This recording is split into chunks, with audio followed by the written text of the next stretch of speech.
ময়দানে বসেই শুনতেছিলাম।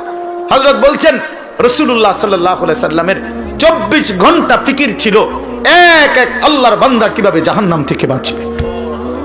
সাহাবায়ে কেরামের মৃত্যু পর্যন্ত ফিকির ছিল যে আল্লাহ পাকের এক এক বান্দা কেমনে জাহান্নাম থেকে বাঁচবে, জাহান্নাম থেকে বাঁচবে, জাহান্নাম থেকে বাঁচবে। তো নবী সাল্লাল্লাহু আলাইহি সাল্লামের চেহারা মুবারকের দিকে তাকাইলে এটা মনে হইতো যে তিনি ফিকির করতেছেন, দুয়ারে দুয়ারে হাঁটতেন, দাঁড়ে দাঁড়ে, কখনো বাজারে, কখনো হাটে, কখনো মাঠে, কখনো একজনের কাছে, কখনো 10 জনের কাছে, কখনো রাতে, কখনো দিনে, কখনো উপরে, কখনো নিচে, কবি আরশ पर कभी फरश पर, कभी उनके दर, कभी दर बदर, गमे आशिकी तेरा शुक्रिया, मैं कहां कहां से गुजर गया।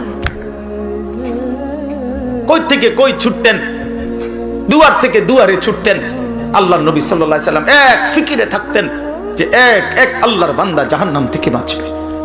হাদিসের মধ্যে আছে আল্লাহর নবী সাল্লাল্লাহু আলাইহি সাল্লাম বলতেন, উম্মত আমার, আমি তোমাদের জন্য আমার পেরেশানিটা